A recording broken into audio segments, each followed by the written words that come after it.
Okay, hello everybody. This is Jim Feist and hosting the Proline TV show from Las Vegas. Tom DeMarco is our sponsor, and my co-host, as will be the case all season long, is Greg DePalma. Hi, Greg. Greg, Hello. I don't think you've never been to Dom DeMarco's, but it's at No. 9785 West Charleston here in Las Vegas. Great Italian food. Albert Can't wait. Scallion is the owner. You know something about Italian food, right? Absolutely. My grandfather owned an Italian restaurant in Hoboken, New Jersey. No kidding. A few years after coming into the country from Italy. And my mom took it over and sold it and moved to South Florida. And that was the end of that. But yeah, that's we can thank Italian food and my grandfather's Italian restaurant, bar and grill. That's what it was called Al's Bar and Grill in Hoboken, New Jersey, right across the street from Bethlehem Steel. So he had a lot of business back in the day. Oh, I'd imagine. Well, Dom DeMarco's is a restaurant pretty famous in New York, and Albert Scallion, I don't know exactly the term to use, but he at least bought a franchise to open it up in Las Vegas. And I'm not sure it's a franchise, but I'm just using that term because of lack of anything else. And so it's a New York style pizza, and the food is awesome. Albert's a great guy. The staff is awesome. Everything is good.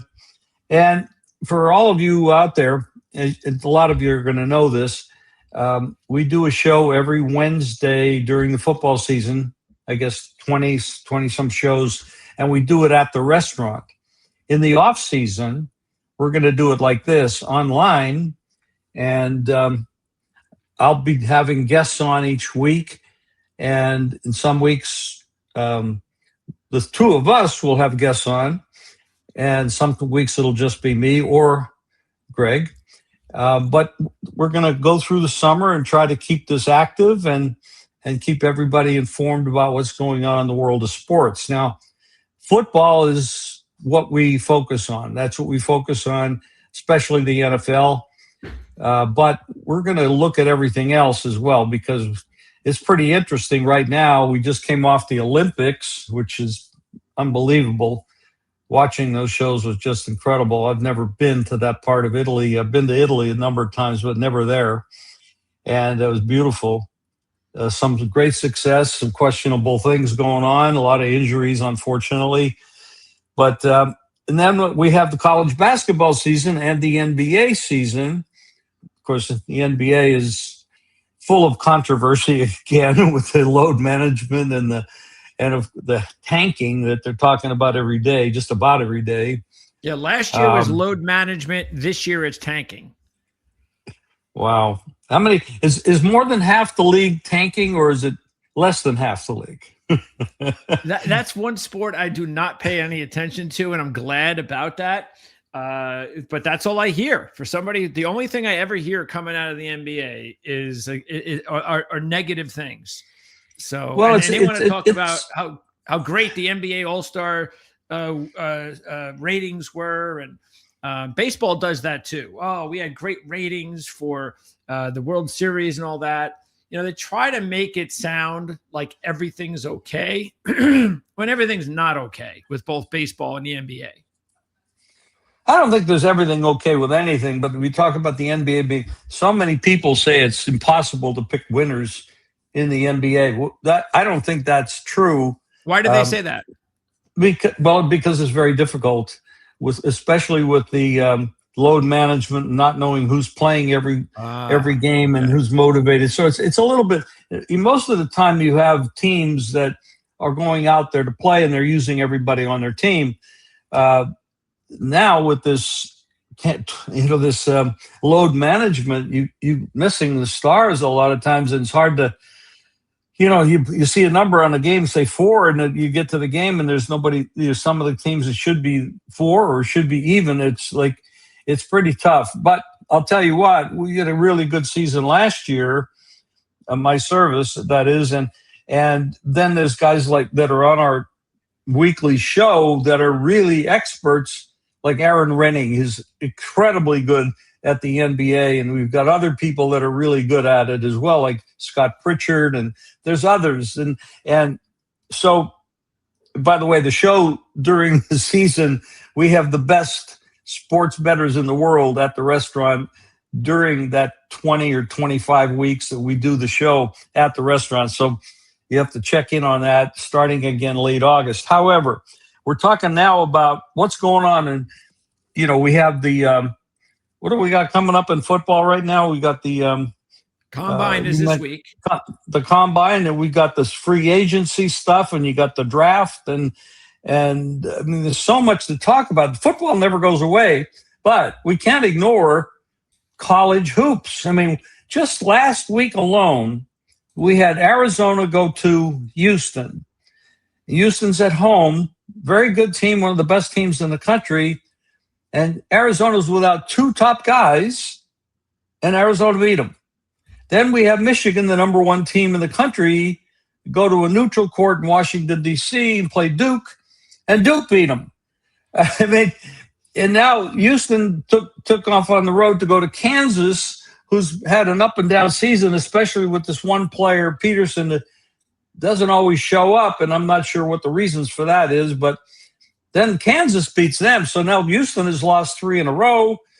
I mean, this is getting down to it now. We're going to get down to the selection committee and who gets in and who doesn't get in. And Greg, you and I talked about it. It's always been the first round of I'm talking about the NCAA because there's other tournaments that will be up and active as well, but it's the NCAA I'm talking about. There's always been the underdog early, bet 17 against 1 and all that stuff. But I don't think that's going to work anymore. It didn't work last year with the nil in the portal, taking all the good players up into the better teams, the bigger teams that can afford to pay them. These middle powers, just don't have enough talent to upset them. Yeah, and I don't know how long the college basketball can take that. Who knows? Maybe 10 years from now, when college basketball ratings start to take a nosedive, we'll look back and say it all started here. Because what made just think about everything that college basketball has done to market the sport. It's always been about Cinderella. I mean, they turned a major sports phrase into their sport, Cinderella. And we had nothing even close to a Cinderella last year.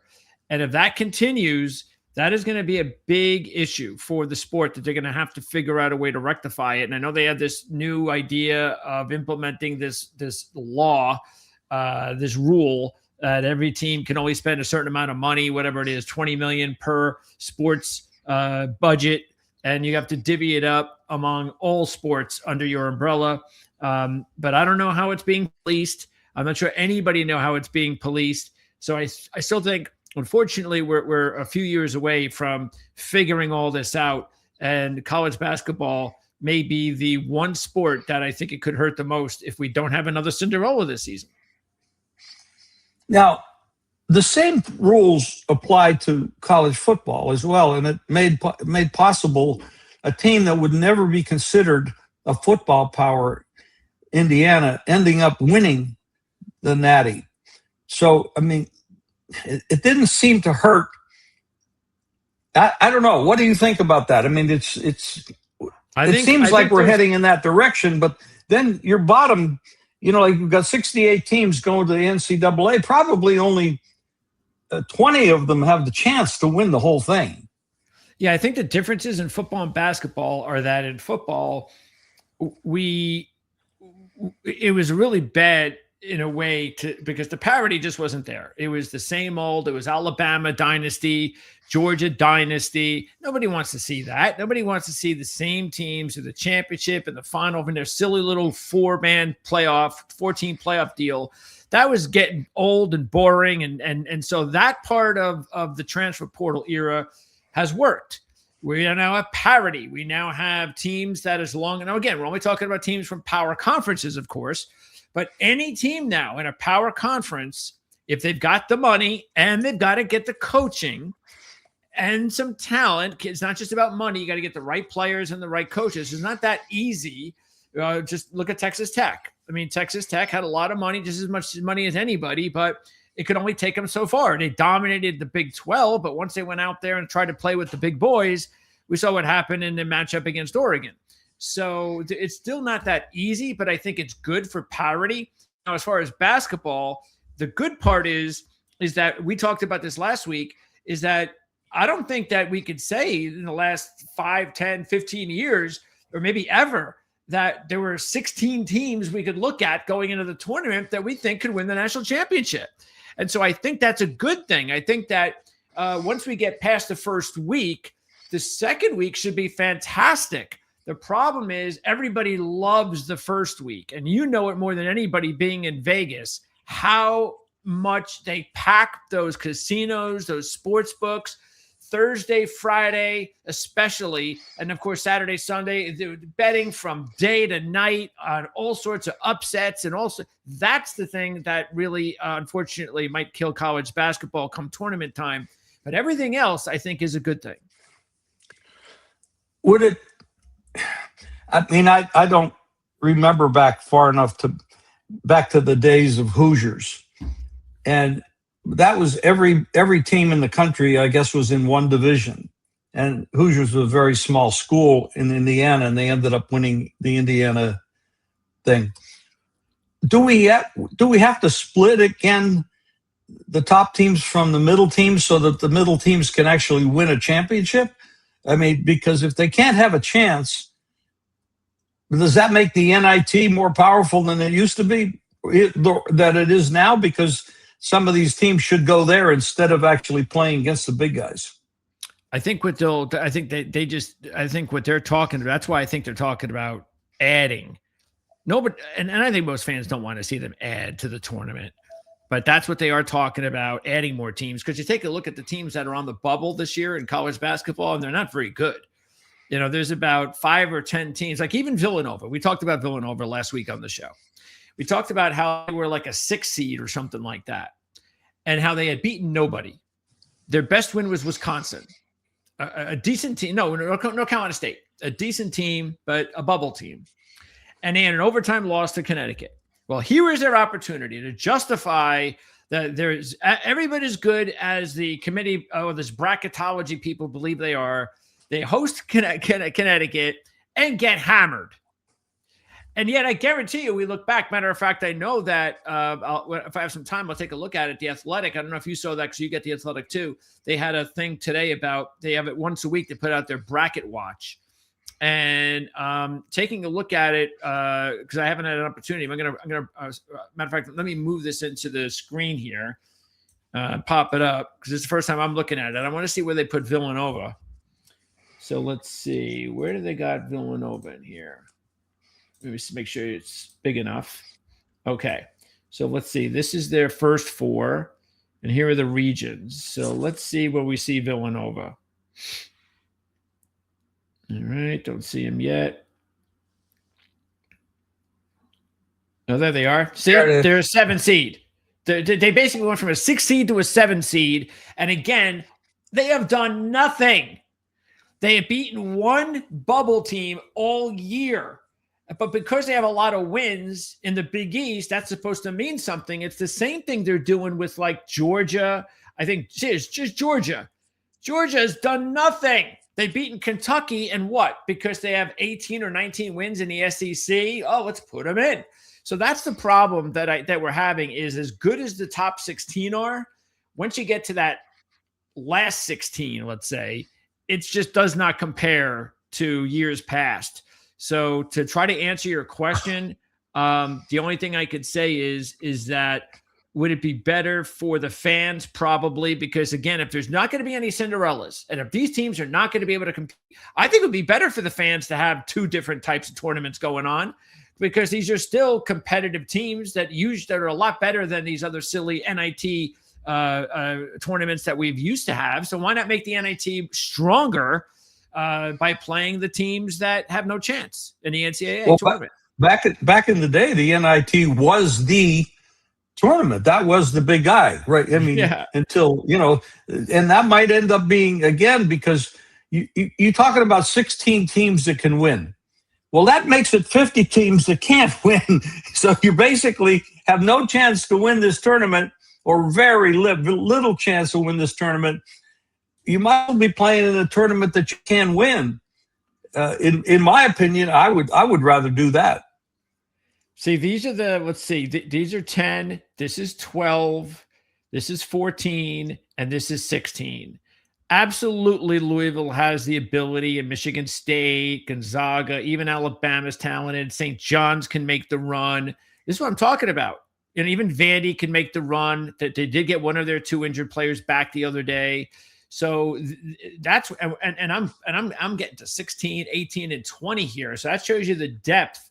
But I think this is going to be great for us because there's going to be value in week 2.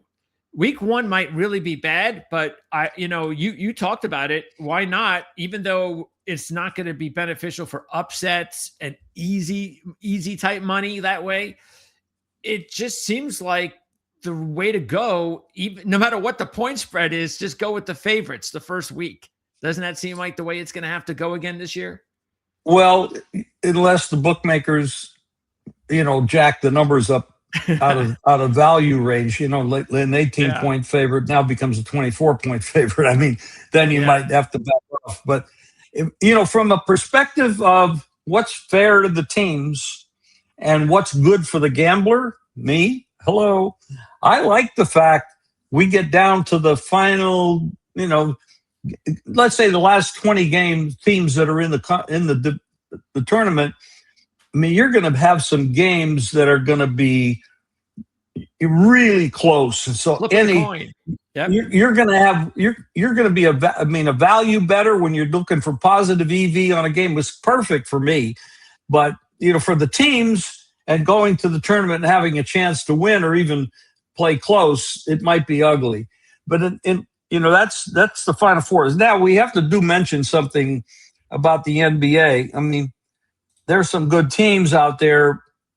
Obviously, there's a lot of tanking, and that's an ugly part. And we know that Silver is trying to figure out a way to stop that. And even the load management is a problem. They got to find a way to stop that too. But that's a whole nother sport. But we're going to have a playoff, and those playoff games are usually pretty damn good. So even though the regular season gets messy with all that stuff, when we get to the playoffs, it gets really, really interesting because let's face it, no matter how much problem there is with the NBA, these are some of the best athletes in the world. I mean, these guys could do things like jump over the moon. I mean, they are incredibly talented people. So if they come to play, and that usually happens in the playoffs, it makes for some very good basketball. And I mean, a lot of people are saying, what happens with San Antonio and Wemby, and what's happening with Detroit because they look so good, and then LeBron and his 41 years old, all that mixture. There's a lot of stories out there that are pretty good, and Jokic, who's been an absolute great, and of course, the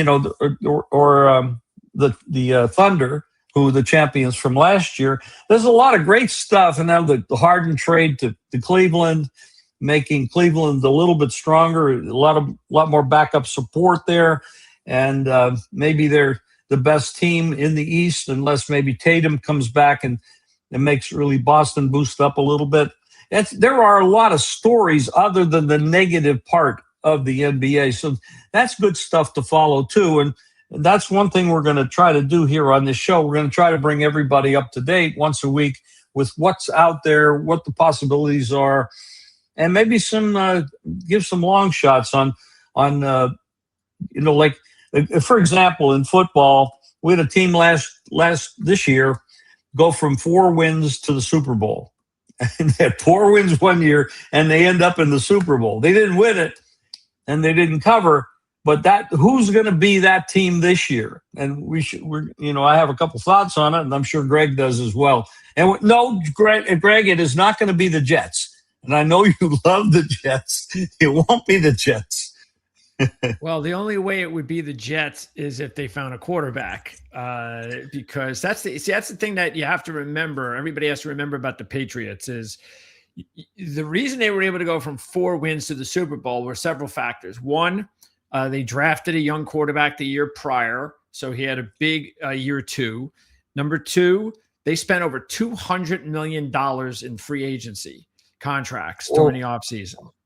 So and he did a great job of filling that roster. Again, just like I said with college football, just because you have money doesn't mean you can spend it wisely. They spent it wisely. They hit on just every important free agent move. So it takes skill to do that. And then take a look at the fact that they also added some key players from the draft. So, but the real reason was the top 2 reasons really was the coaching staff was new and much better with Vrabel. And number 2 was the money that they dished out and did a great job in free agency. Now the Jets are going to have a lot of money, and I still believe in the coaching staff, but they don't have a quarterback. So unless somehow they find a quarterback that I'm not thinking about, which they're not, you're right. They're not going to be that team. So what you have to do is we have to take a look at some teams that at least have that. We'd have to start there. We have to start at, do they have a quarterback? And do they have the resources in the offseason to improve their team? And it all starts this week, basically, with the combine. And 3 weeks later, we've got free agency. That first week of free agency is one of the funnest weeks all year for NFL fans. Explain to everybody what happens at the combine. And of course, we know about free agency, people signing players. I mean, we've seen that. Some teams are good at it and other teams are bad at it. And of course, the draft is the same thing. There's some good people that are good at it and some aren't. But what happens at the combine that's really interesting? You know, I'm not a combine buff, but what people like, of course, the thing that we zero in on are things like when you're watching college football during the season. One of the points that we talked about recently was the quarterback Chambliss from Mississippi, even though he's going back to school. What we talked about was his size. So the thing that we're all going to be interested in when he comes out next year is what really is his size. And what about everything else? How is his hand? How big are his hands? That's important. Okay, that's one thing people don't get. There are general managers in the NFL that will not draft a quarterback if they don't have big enough hands. And that could be a real good quarterback that you're thinking, oh, that's a good quarterback. And you're going, why didn't my team like that quarterback? And you would never guess it was because hands aren't big enough. And that really works against a quarterback in bad weather situations more than anything. Cold weather, bad weather. So it makes sense. These are the things they're looking at. And the other thing is, the reason it's important is, most of all, I think it helps wide receivers out. Because Dan Shanka, who runs our lads, and did a tremendous job putting that site together, and he's got the draft guide every year. Best draft guide out there right now. That's ourlads.com. Is that right? Yes, ourlads.com. Okay. Matter of fact, last year's draft guide, I think this was last year's. Yeah, this is last year's draft guide. And it has over 300 scouting reports on all the players that are going to be coming out. So the next one will be out in April, early April for 2026. And what he always told me, whenever I would go over at this time of year, or actually during the college season, I'd always ask him, I'd say, well, hey, what do you think about this receiver? Where do you think he's going to go? And he would always say, I can't really tell you until I see his 40 time. That comes from a scout. Scout, you can look at receivers in college football every Saturday and they look great and they look awesome. And you're like, man, that guy's going to be a great pro. What does he run? Does he run a 4.6, a 4.5, or does he run a 4.2? And that's the thing we've seen players do lately is they run these incredible 40 times and they wind up getting drafted a lot earlier than they should. And then they come out and then you put the pads on, you go out there, he's in training camp, and all of a sudden you're hearing he can't catch the ball, he can't run routes. And you're like, yeah, but I thought he could run fast. And that's the tricky thing that you have. That's why, it's not an exact science. But these are the things that scouts deal with all the time. They deal with, you have to measure the difference between how fast you are, how big your hands are, offensive linemen, same thing. So it could be about height. There's a lot of little tricky innuendos, intricacies, I should say, that go into every specific position in the NFL that scouts look at the combine. And so what happens is, when the combine's over, I think it's important to look at the research. Look at every site will come out with it. They'll come out with, matter of fact, I'm sure our lads will as well. They'll come out with like a top 10 maybe list of players who did the best at the combine, who really improved their draft stock, and why did they improve their draft stock, and vice versa. Why did they not? What happened? They were supposed to be a first-round draft pick. Now you're saying it's going to be a fourth-round pick just because of how he performed at the combine. And lastly, and maybe most importantly, is the interview. The interviews are so important. It's the one and only time that general managers and head coaches get to sit there in the room for several minutes and talk to these players. And you know how that is, Jim. You can get someone in the room, talk to them for 5 minutes. You can come out of that meeting and then interview and go, holy shit, that fucking guy's an idiot. That guy, I can't take this fucking guy. And another situation where you go, wow, I was thoroughly impressed by him. Man, I was looking at him as a 6th-round pick. Now I think I'm going to take him in the 4th or 3rd round. This guy really knows how to handle himself. I know I can count on this guy. Maybe he's mature. Maybe he's already got a kid. Maybe he's already married. So there's a lot that goes into this. And, I mean, this is not an exact science. This is just something that they've tried to learn over and over again for decades about testing these players physically and mentally, but it's not an exact science. And you have the players that don't get drafted that do really well. And, of course, you get the players that are drafted, especially drafted high, and they do terrible. So the science doesn't always work. Tom Brady's the best example. Oh, yeah, well, you got the Mr. Irrelevant, Purdy. He's got a job, and nobody thought very highly of him. Yeah. And I'm sure there's people that weren't drafted that have done very well. I don't know the names right now, but I'm sure this happens in every sport, where people are they don't test well, they don't speak well in front of public, and they get nervous. They get nervous when they're tested, physically and mentally, and these are very complicated ways of doing things. Yeah, the NBA, I think, has it the worst, or their scouts have it the worst, because this is again the problem of the product of the sport that has killed it for the past 25 years or so. These kids are too young, and they come. We just talked about Peterson. I mean, there are more immature players out there than Peterson. And that's what they got to deal with.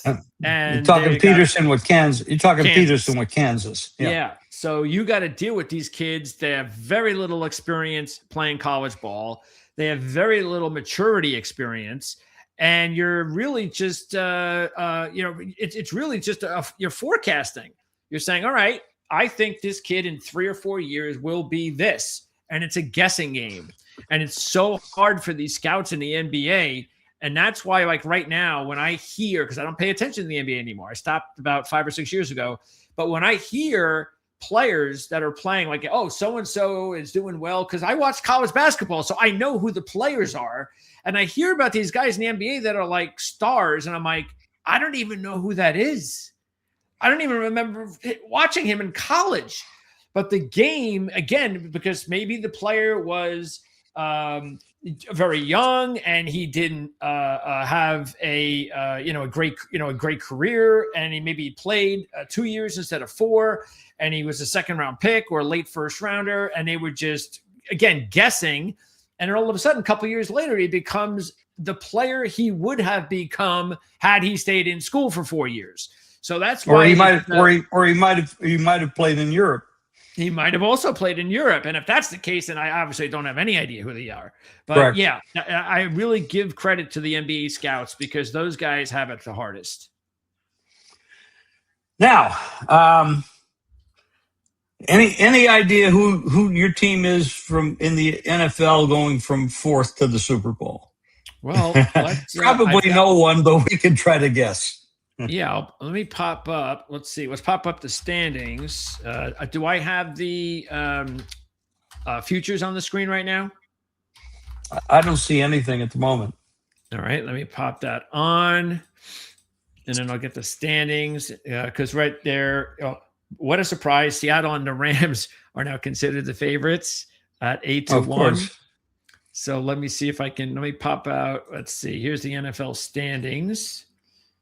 Okay, so let's go ahead and find us some value. All right. Now those things are all very small for me. I can't read those, but I see them. It's hard to see them. I'm sure it is for everybody, but a little bit. But you can't have very old eyes to make this work. Although I have good eyes, but they're small.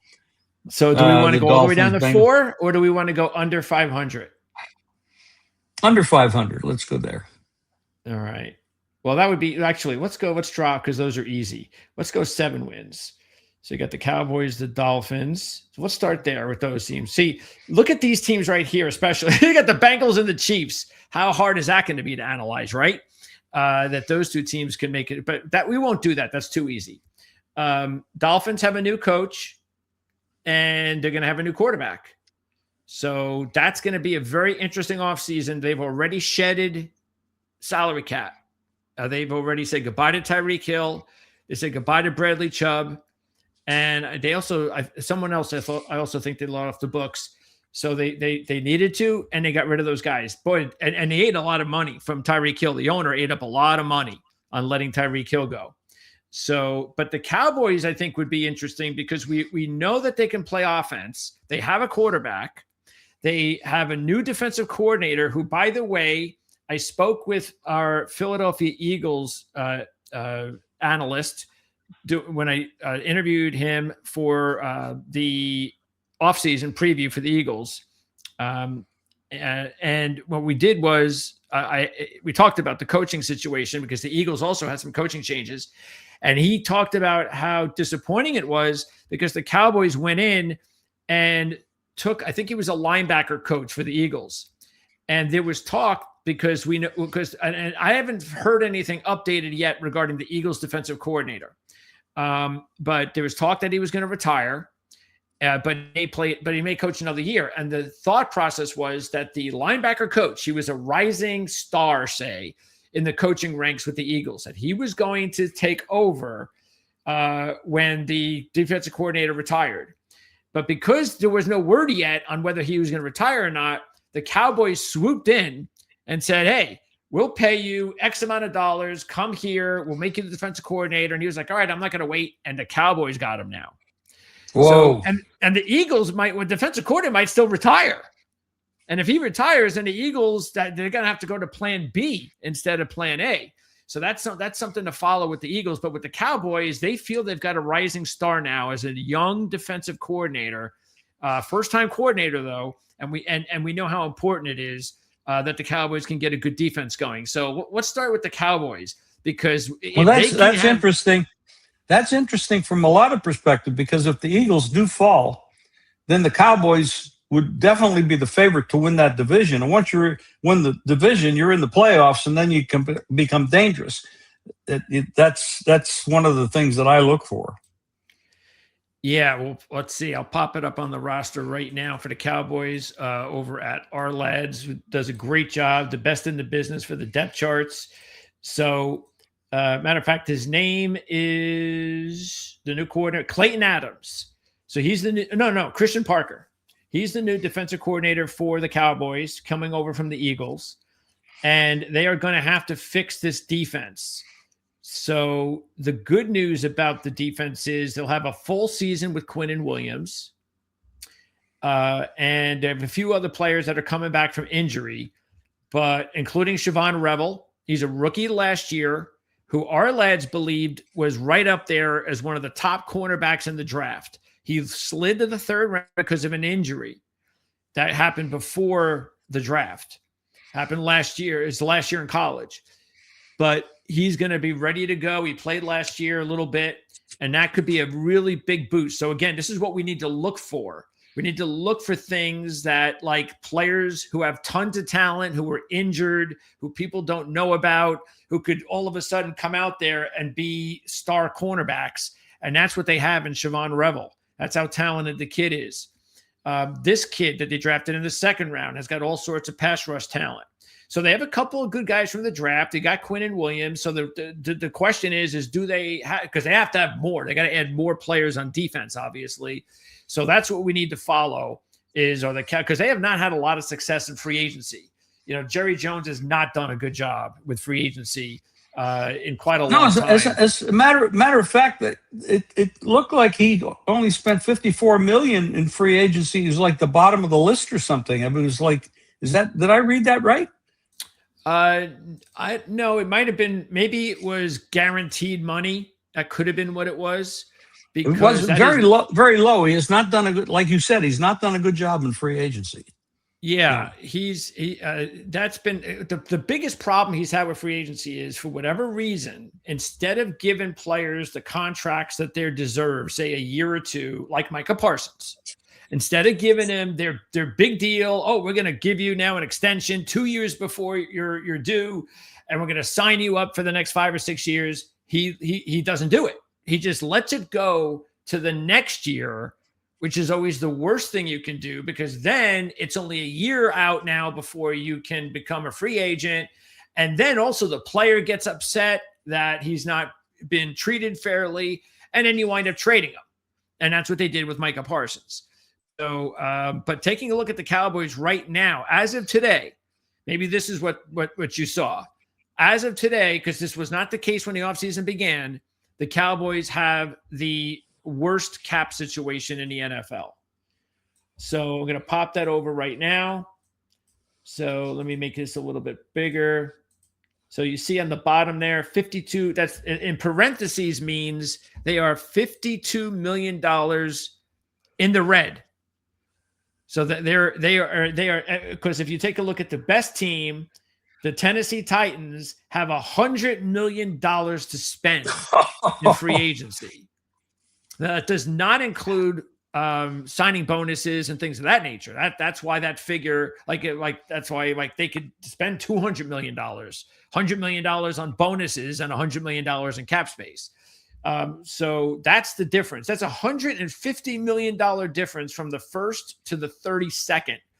And that's why the Cowboys have got to start shedding money somewhere. And it's either going to be through a couple of cuts, or you extend player contracts and you say, okay, I know you got a 3-year deal. We're going to get it. We're going to rip up the contract, and we're going to give you bonuses early, which would push the money to next year or the year after. Well, there's a reason that the Cowboys, with all Jerry's money and everything, I think it's like 27 years. They've accomplished absolutely nothing in the playoffs. And there's got to be a reason for that, and it's got to be him. Now let's see if we can look at some other bargains. Now the Saints are a 6-win team. I'm still not sold on Blau. I think he is to get him in the second round. What he did last year on a poor football team was commendable, and it was not shocking. Because what you have to keep in mind about the young kid from New Orleans is he was already 25 or 26. He was a very old rookie. So that's the reason he lasted into the second round. If he was 22 years old, he would have top 15 pick. But NFL teams don't want to be taking a 25, 26-year-old rookie, because in 3 or 4 years, he's going to be 30 years old when you have to give him his first contract. But do the Saints have enough talent around them? I think that's a stretch. So Browns also need a quarterback. We know that. Browns need everything. That's normal for them. Commanders might be interesting because they already have a quarterback. They've got a really good quarterback who had injuries in his second season, in Jaden Daniels, who they went to a championship game as a rookie. So now you go from 5 wins, you get a last place type schedule. Giants will have the last place schedule, as you can see right there.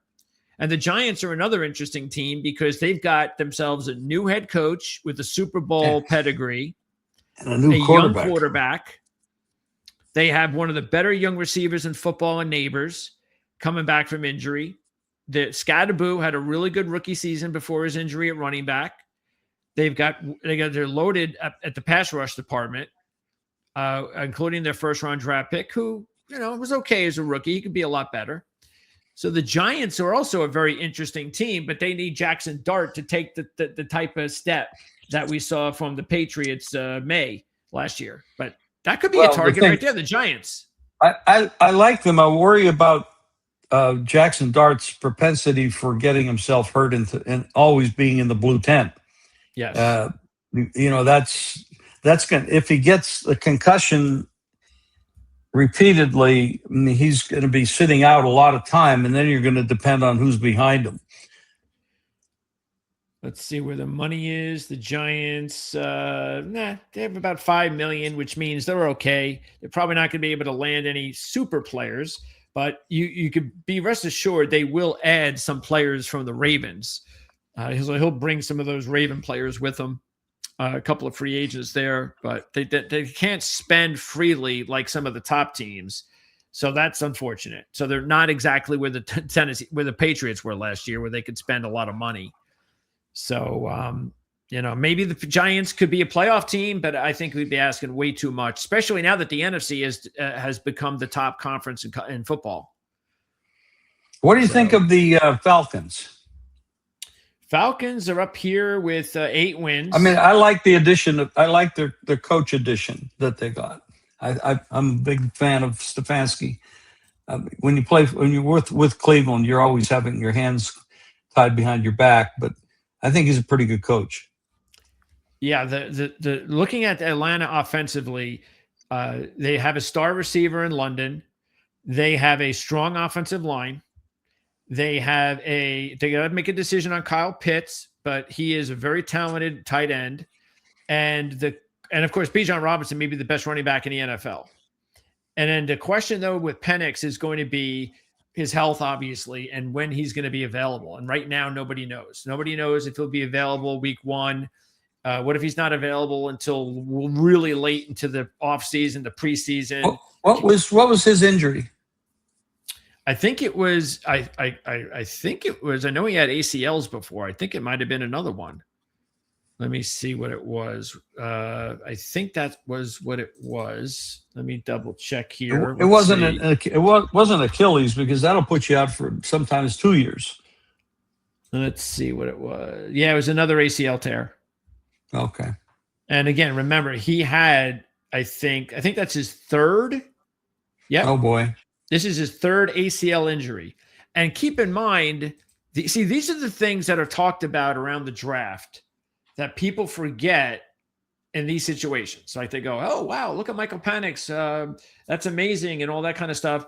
And they forget that the reason why some teams stayed away from him and thought that he wasn't going to be drafted until late in the first or the second was the injury situation. They don't want to draft a quarterback with 2 ACL injuries.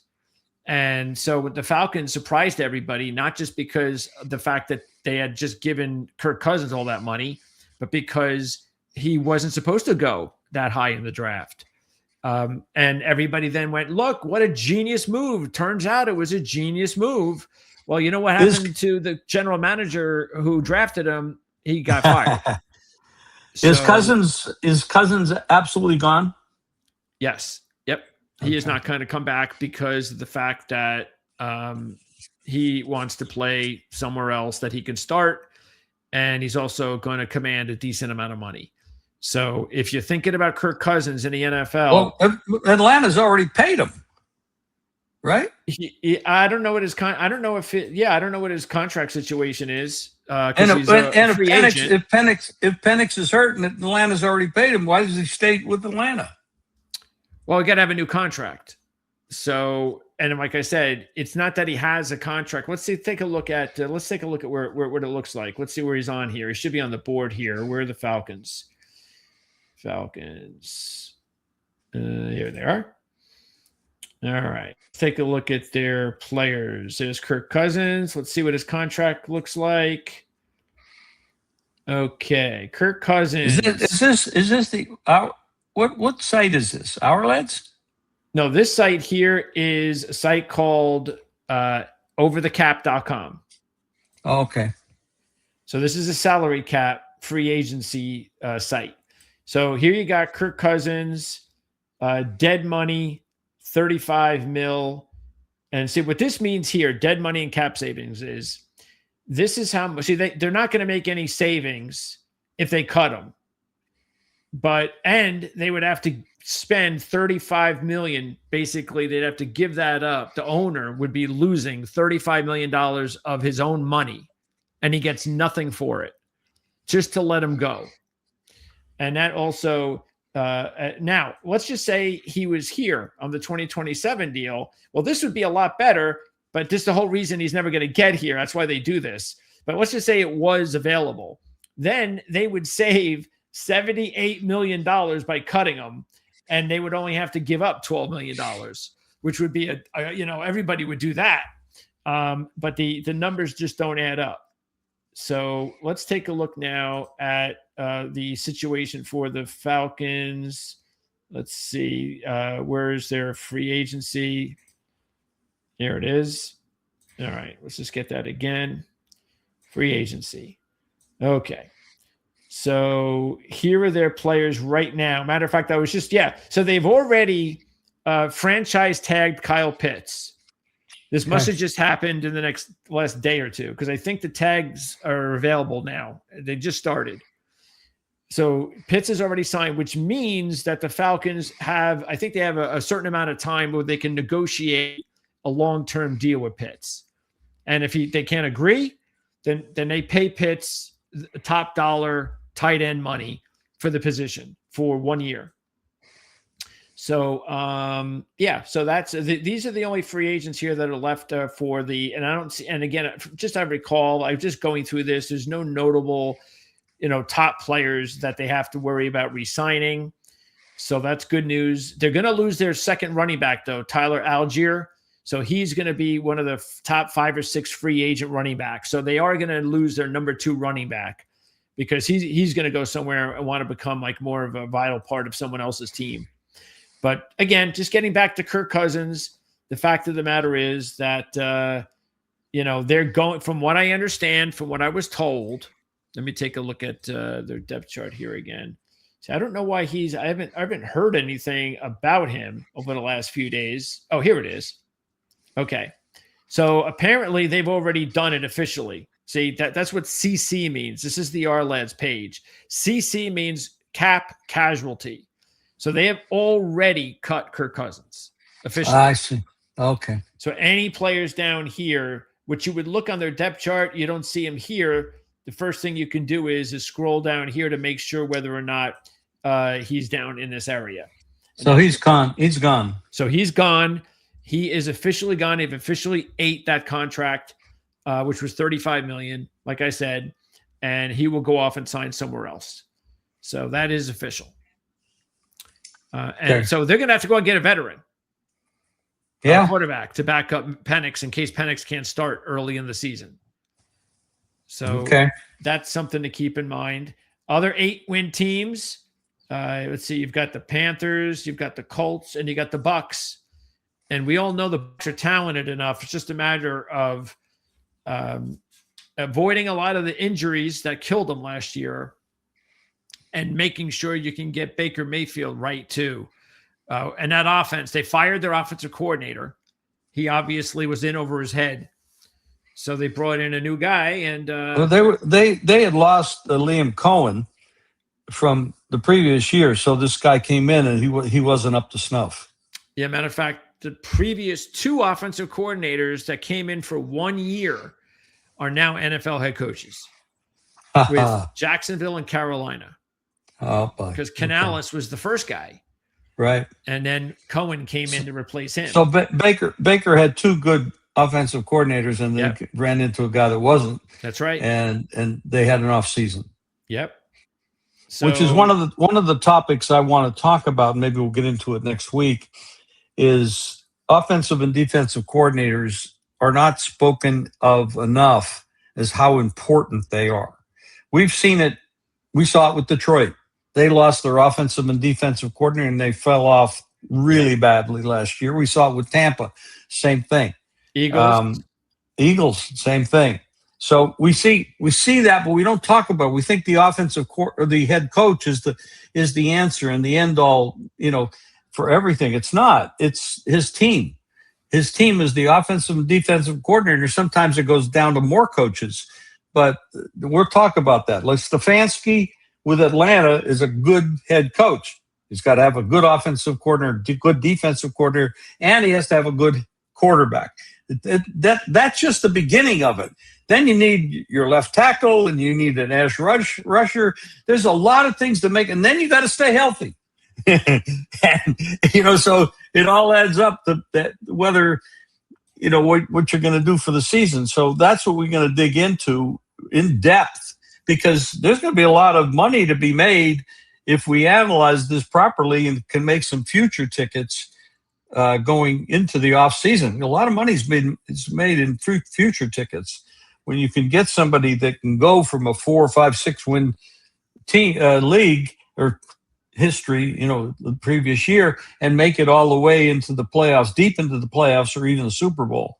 What number would you want to start off at, just by looking at these numbers? Because, for instance, I'm already looking at Houston at 20-1 and saying, wait a second, all they got to do is somehow get that quarterback's head straight, and we know they can win a Super Bowl. So, well, I was very disappointed in that game against the Patriots that he didn't put what's the head coach's name? Oh, yeah, I was very disappointed he didn't use Mills. Yeah, I thought he was actually supporting Stroud more than he was supporting the city of Houston and all the other teams, because Agreed. It was obvious Stroud was not. If he put Mills in, it could not have been any worse, and it could only have been better. And I think he made the wrong decision. He was working for Stroud that day instead of the city of Houston and the rest of the team players on the team. I thought it was very bad coaching, because Stroud, I don't know if Stroud's ever going to be repairable from that. That's something you may never recover from. I don't know. Yeah. He had that one good year, but since then it's been downhill, and this is like a third or fourth year. But the one good year is now being wiped out by a couple of average or bad. So he may not be the answer. He may be the problem. Yeah, they need a running game. They have to take the pressure off of him. They do not have a running game, and they really need him, because we saw what Sam Darnold could do with a very good defense and a running game. And therefore, I think C.J. Stroud might be able to do that as well. He just needs a running game to help him out. And maybe that's, and maybe another year of learning on the job. The only thing is, we don't really know the locker room. We don't know, is the team, like, would you lose the team? Is CJ Stroud such a big part of that team and the players that they would die for him? And so they would hate it even if you brought in Mills, or is it the opposite? We don't know. They did die for him. They did. That's it. And because as far as I'm concerned, they were a real threat. Absolutely. To go all the way. Their defense was so incredible. They would have given every team on the West Coast, the NFC, a very tough time. All they had to do is get there. And Stroud gave them no chance. And so a lot of those players will never get that opportunity again. And I'm sure, I don't think they're happy about that. Other big numbers, you got the Bengals. We know how good their offense is. The defense, at least you look at their defense, the biggest issue, of course, they're going to be losing Hendrickson. And everybody's wondering whether or not, again, I haven't heard anything. I've been so busy with a lot. That's why I didn't even hear about. I knew something was going on with the Cousins thing, but I hadn't heard it yet. So the whole tag thing with Hendrickson's got to be made soon, because there's talk that they may tag him, and if they do tag him, they're going to trade him. That's all they're doing it for. They're not bringing him back. He's not going to come back to the team. The question is, are they just going to let him go, or are they going to tag him and trade him? So that's something to keep an eye on, because a couple of things with their defense. It did show signs of a little bit of improvement here and there because of personnel. They found a number one corner. in DJ Turner, former second-round pick who had some injuries the first couple of years. He was healthy last year, turned into a really good cornerback. So they found a nice corner. Dax Hill is another young player at corner who's developed nicely, and so is Jalen Daniels. So they've now got 3 quality corners on their team. But they've got to fix their safeties. That's a big priority. And you have to understand, part of the problem with the defense last year is they gave these 2 rookies full time last year, all season long, and they weren't ready. But they're talented, and it was, trial by fire. And that should benefit them next year because they had all that playing time. And hopefully that's exactly what will happen. But then the thing that they need to do when Hendrickson leaves, they've got to find more edge rushers. And that's why there's talk. The big news that is going to happen over the next few weeks, and you're going to hear this a lot, and you're going to know it's coming right out of Las Vegas, is whether or not Max Crosby is going to get traded.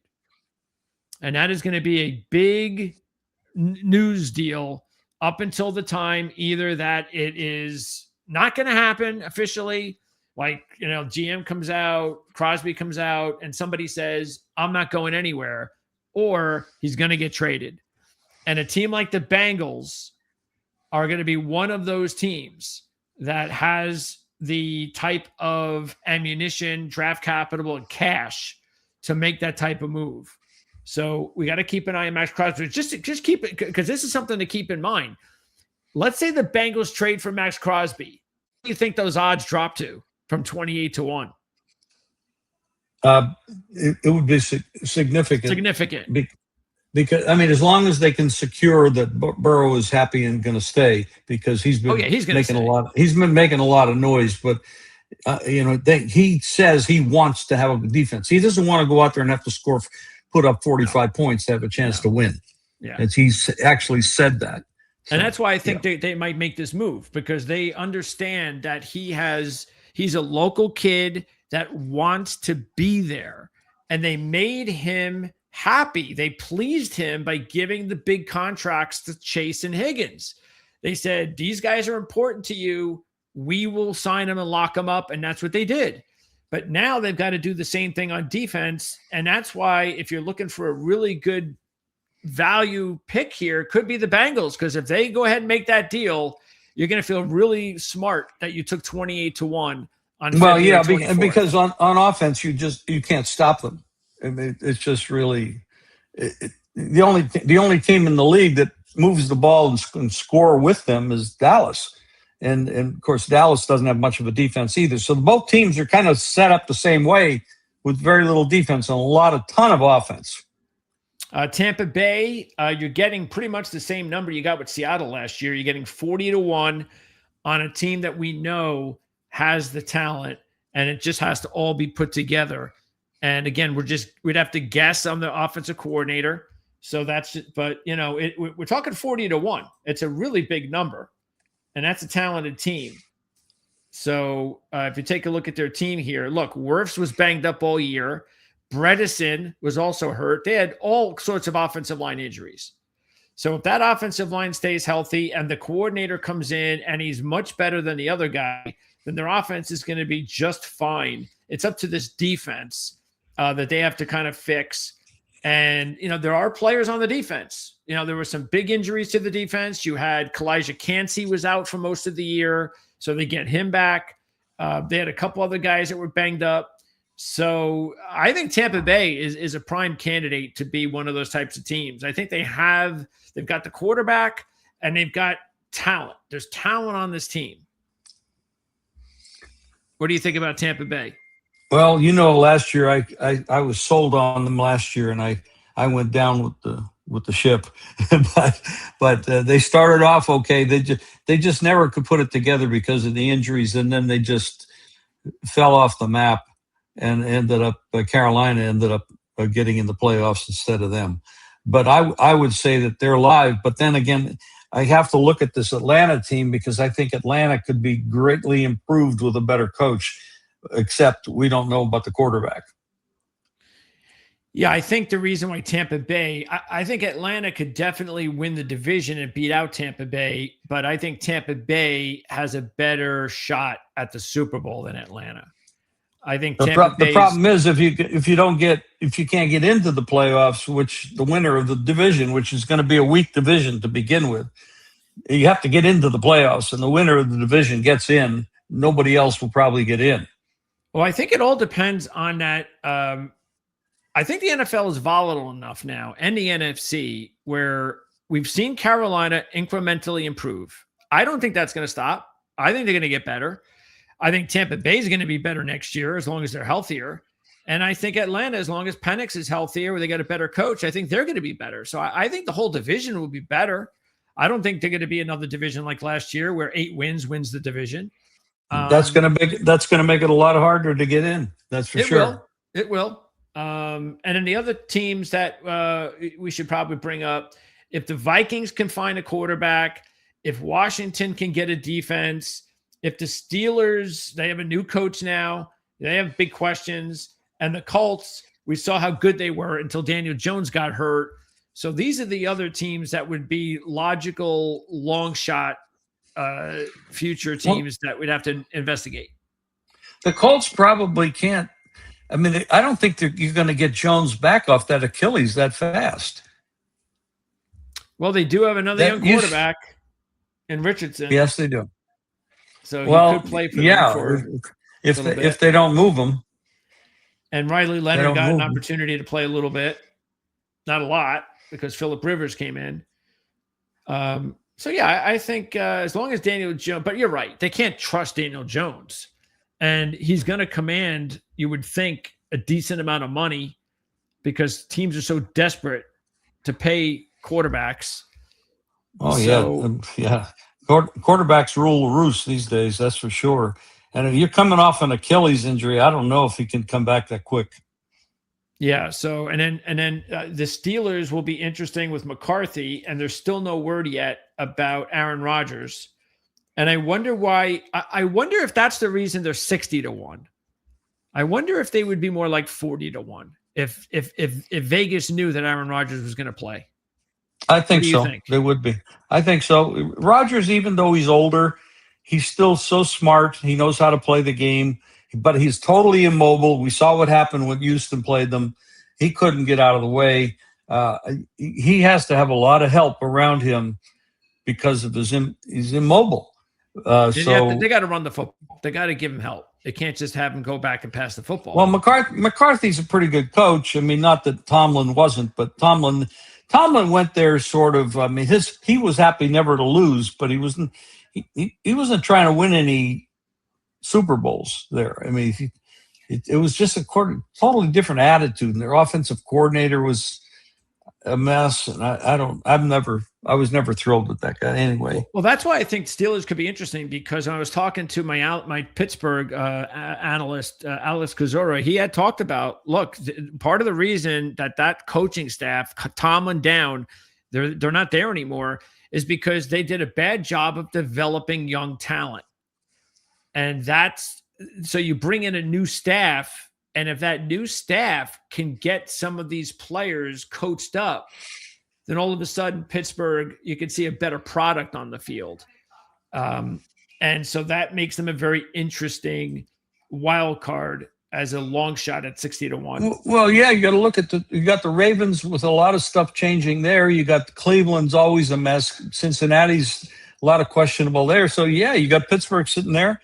They could win that division. There's no question about it. And in Washington's the other team we talked about, and they just have got, look, I think it's easy for us to sit here and say that Jaden Daniels will rebound, and he's also got a new offensive coordinator. So Cliff Kingsbury's gone.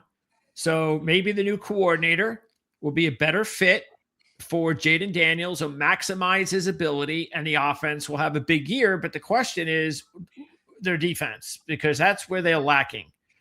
They have to have more talent on defense. And let me see what their cap situation's like, because I don't think they have a boatload of cash. But I'd have to see. Let's see. Where's Washington? Oh, they do. They are the 5th team with $73 million. And they have new owners there, so they're probably willing to spend some money. Yes. So, yeah. So, matter of fact, I hear that Brandon Ayuk could end up as the wide receiver with Washington. As long as he's healthy, because Ayuk has a relationship with Jaden Daniels. So if Ayuk comes there, then you throw in what's his name, a receiver, the other kid that they have, McLaurin, and that would be a heck of a 1-2 punch. So they need that. They need that. Definitely. But then they got to spend all their money on defense, and then they have to draft well. So that's a wild card team. That's a team again that was in the championship game 2 years ago. There's a lot of question marks, and we'll pick this up again next week. Of course, we'll be picking up all these pieces going forward. Golf season here. We've got that. We've got baseball's right around the corner. We've got a lot of people, a lot of things to look at there. I'm really focusing in on the Tigers. I really think they have a real good shot to have a really big year this year. So we'll talk about that. Yes. Wow. Okay. Yes. Really, really. And I've had about 9 out of the last 10 years. I've had real good baseball seasons. So I'm looking forward to that. But then next week I got to get really focused on the NCAA and the NIT and these, because there's some big money to be made in these college games that we're going to have to focus on. And the tournaments begin next week. So conference tournament play will be for 2 weeks, and then we'll have Selection Sunday. Of course, we'll be doing college and NBA talk with Mark every Thursday at 1:00 on the Playbook ATS podcast. So it's all basketball for the whole month of March on some of those shows. I'll do my Friday night college basketball show, of course, and then we'll be doing some really big tournament preview shows. We'll have a special the Monday before the tournament begins. So we're going to have wall-to-wall basketball, especially college basketball coverage in March. So it should be a lot of fun, and it's looking forward to this being a really exciting season in March for college basketball. I'm looking forward to doing the show all summer long, along with the other shows that we have planned. And again, this is Greg DePalma. He's our co-host. Knows a lot of stuff about a lot of things. I'm Jim Feist, and the sponsor is Dom DeMarco's, Albert Scalliot, the people out there, and we'll be back in that restaurant in August. So this show all season long through the summer, and we're going to be covering everything like we just did. And this was fun, Greg. Thank you very much. I really appreciate it. Likewise, and I look forward to being your sidekick here until you get back to the restaurant. And then when you get back to and in the meantime, there will be special guests every week, same type of top handicapping experts that you saw at the restaurant. So, and I'm sure that's going to start. I think next week we have, if I have my dates right, I'll try to. Memory-wise, I think next week we have Ken Thompson, and so it'll be Greg and I and Ken Thompson. The week after that, I think we're going to have Brady Cannon, who I think you've worked with Brady in the past, right?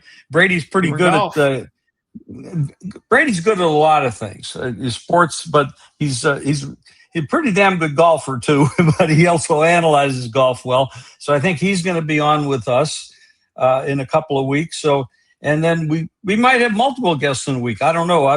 Technically, I don't have to do all that stuff, but Greg does. And so we'll be. Well, April is actually going to be. April is going to be stacked because we've got the Masters week. I'll try to get Jan Stevenson on, and maybe Brady can come back for a segment. Right. We'll have the Kentucky Derby later that month because we got the horse racing. That's right. Yep. Right. Our last show would be the week before that last show of the month would be the week of the Derby. And then we've got the draft. You have a really good horse guy on. Yes, John Hardoon from the Ragas and Sheets is on. Matter of fact, we're going to be doing 2 to 3 Derby prep races on the show on Thursday. So I believe that's going to be at 7, 8 o'clock live. And most of our shows are live. You can check it out. There's, I think it's going to be the Fountain of Youth and the Gotham Stakes. That's coming up this Saturday. We'll preview both of those races on Thursday. We'll have a Derby special show the week before the Derby. Now that's Proline TV on YouTube, correct? That is right. Yeah, because this show is being seen on both the Dom DeMarco's YouTube channel and the Proline TV channel. And I'm going to try to post it up on JimFeist.com as well, just so that a lot of people can get it. We're working on all that. And then the NFL draft is also in April. So you got the Masters, the Kentucky Derby, and the NFL draft all in April for us to cover. So which means that we don't sleep in April. No, if we want to sleep, it'll be May. May and June, not April. April's a big month for sports. Thank you, everybody, for listening. Don DeMarco's 9785 West Charleston here in Las Vegas.